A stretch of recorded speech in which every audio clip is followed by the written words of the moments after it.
ভারতের প্রতিরক্ষার গুরুত্বপূর্ণ কেন্দ্র ইস্টার্ন কমান্ড বা পূর্বাঞ্চলীয় সামরিক কমান্ড, যার সদর দপ্তর কলকাতায়।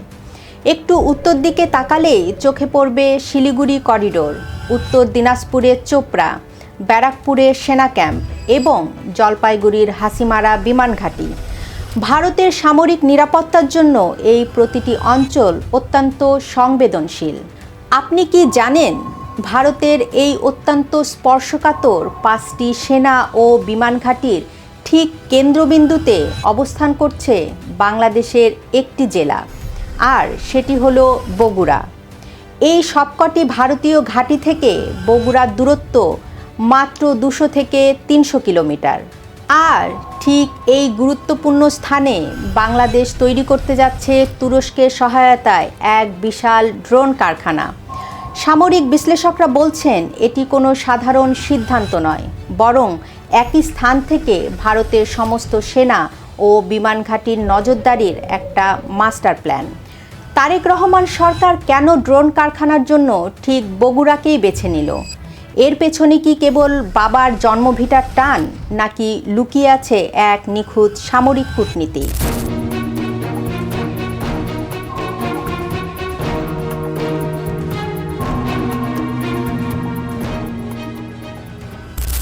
সামরিক কৌশলের সবচেয়ে গুরুত্বপূর্ণ বিষয় হল ভৌগোলিক অবস্থান বা জিওগ্রাফি। আর এখানেই লুকিয়ে আছে বগুড়াকে বেছে নেওয়ার আসল রহস্য। একটু গভীরভাবে মানচিত্রের দিকে তাকানো যাক। পশ্চিমবঙ্গে ভারতীয় সেনাবাহিনীর পূর্বাঞ্চলীয় কমান্ডের প্রধান সদর দপ্তর বা ইস্ট কমান্ড অবস্থিত কলকাতায়। এছাড়া শিলিগুড়ি, উত্তর দিনাজপুরের চোপড়া, কলকাতার কাছে ব্যারাকপুর এবং জলপাইগুড়ির হাসিমারায় রয়েছে ভারতের সবচেয়ে শক্তিশালী সেনা ক্যাম্প ও বিমান ঘাঁটি। এবার দূরত্বের অঙ্কটা বুঝুন। এই সবগুলো প্রধান ঘাঁটির দূরত্ব বগুড়া থেকে মাত্র 200 থেকে 300 কিলোমিটারের মধ্যে। অর্থাৎ বগুড়া স্থানটি ভৌগোলিকভাবে এমন এক নিখুঁত জ্যামিতিক অবস্থানে রয়েছে, যা পশ্চিমবঙ্গের প্রতিটি ভারতীয় সামরিক ঘাঁটিকে পর্যবেক্ষণ করার জন্য সবচেয়ে উপযুক্ত স্পট। এটি কোনো কাকতালীয় ঘটনা নয়। সামরিক কারখানার অবস্থান নির্ধারণের পেছনে এমন নিখুঁত পরিকল্পনায় কাজ করে। 200 বা 300 কিলোমিটারের দূরত্ব শুনতে অনেক বেশি মনে হতে পারে, কিন্তু আধুনিক ড্রোন প্রযুক্তির কাছে এই দূরত্ব কিছুই না। এই কারখানা তৈরিতে প্রযুক্তিগত সহায়তা দিচ্ছে ড্রোন দুনিয়ার নতুন সুপার পাওয়ার তুরস্ক।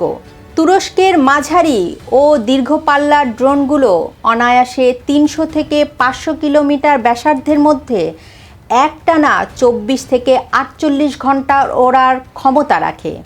এর অর্থ কি দাঁড়ায়? বগুড়া বিমানবন্দর লাগোয়া এই কারখানা থেকে একটা ড্রোন টেক অফ করার কয়েক মিনিটের মধ্যেই তা ভারতের সীমান্ত রেখার কাছাকাছি পৌঁছে যাবে। সেখান থেকে ড্রোনের হাই রেজুলেশন ক্যামেরা এবং সিগন্যাল ইন্টেলিজেন্স সিস্টেম দিয়ে হাসিমারা বিমান ঘাঁটির রাফাল ফাইটার জেটের মুভমেন্ট কিংবা শিলিগুড়ির সেনা মোতায়েন লাইভ ট্র্যাক করা সম্ভব হবে। ভারতকে জানতেও দেওয়া হবে না যে তাদের ঘরের ভেতরের খবর ঢাকার মনিটরে ভেসে উঠছে। ভারতের সামরিক পরিকল্পনায় দেশটির উত্তর পূর্বাঞ্চলকে যুক্ত রাখা 22 কিলোমিটার চওড়া চিকেন নেক বা শিলিগুড়ি করিডোর হলো সবচেয়ে স্পর্শকাতর এলাকা। আর এখানে পাহারা দেওয়ার প্রধান দায়িত্ব জলপাইগুড়ির হাসিমারা বিমান ঘাঁটির। হাসিমারায় ভারত তাদের সবচেয়ে আধুনিক রাফাল যুদ্ধবিমান মোতায়েন করে রেখেছে চীনের ওপর নজর রাখতে। কিন্তু এখন পাশার দান পাল্টে যাচ্ছে। চীনের সহযোগিতায় বাংলাদেশ সেনাবাহিনী যখন উত্তর প্রান্তের লালমনিরহাট বিমানবন্দর আবার সচল করছে, আর ঠিক তার পাশেই বগুড়ায় তৈরি হচ্ছে ড্রোন কারখানা, তখন হাসিমারা রাডারের মধ্যে পড়ে যাচ্ছে। বগুড়া থেকে লালমনিরহাট হয়ে উত্তর দিনাজপুরের চোপড়া বা শিলিগুড়ির ওপর যে কোনো সময় ড্রোন দিয়ে নজরদারি চালানো যাবে। যুদ্ধকালীন পরিস্থিতি তো দূরের কথা, সাধারণ সময়েও ভারতের এই বিমান ঘাঁটিগুলো রাডার ফ্রিকোয়েন্সি এবং রেডিও সিগন্যাল চুরি বা জ্যাম করার সক্ষমতা চলে আসবে এই ড্রোন ঘাঁটির মাধ্যমে। ভারতের প্রতিরক্ষা বিশেষজ্ঞরা এই ড্রোন কারখানাকে কেবল বাংলাদেশের প্রজেক্ট হিসাবে দেখছেন না, তারা একে দেখছেন চীন, পাকিস্তান এবং তুরস্কের একটি যৌথ ভূ রাজনৈতিক মাস্টার প্ল্যান হিসাবে।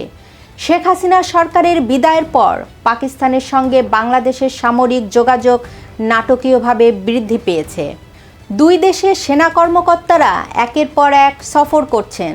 পাকিস্তানের স্বরাষ্ট্রমন্ত্রী মহসিন রেজা নাকভির সাথে বাংলাদেশের স্বরাষ্ট্রমন্ত্রী সালাউদ্দিন আহমেদের বৈঠকও হয়েছে।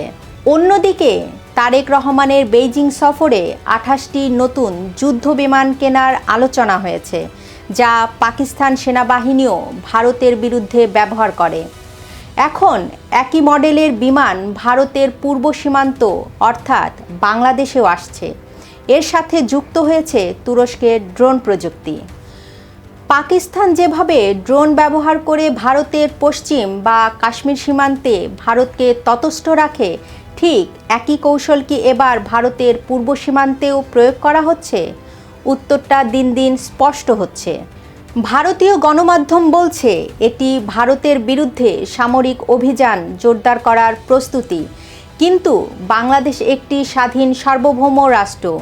নিজেদের প্রতিরক্ষা বাহিনীকে আধুনিকায়ন করার পূর্ণ অধিকার বাংলাদেশের রয়েছে। আধুনিক যুদ্ধ এখন আর কেবল ট্যাঙ্ক বা পদাতিক সেনার ওপর নির্ভর করে না। আধুনিক যুদ্ধ মানেই হলো ড্রোন ও ইলেকট্রনিক ওয়ারফেয়ার।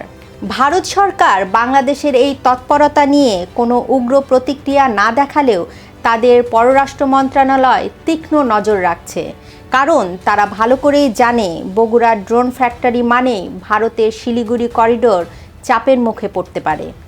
ঢাকার এই পরিকল্পনা আগামী দিনে দক্ষিণ এশিয়ার রাজনীতিকে কোন দিকে নিয়ে যায় সেটা এখন দেখার বিষয়। আপনার কি মনে হয় ভারতের সেনা ও বিমান ঘাঁটিগুলোকে নজরে রাখতেই কি বগুড়াকে বেছে নেওয়া হয়েছে, নাকি এটি স্রেফ বাংলাদেশের অভ্যন্তরীণ প্রতিরক্ষার উন্নয়নের অংশ? জানান আপনার মতামত। ভিডিওটি শেয়ার করুন, লাইক দিন, সম্ভব হলে চ্যানেলটি সাবস্ক্রাইব করুন। এতক্ষণ সঙ্গে থাকার জন্য ধন্যবাদ।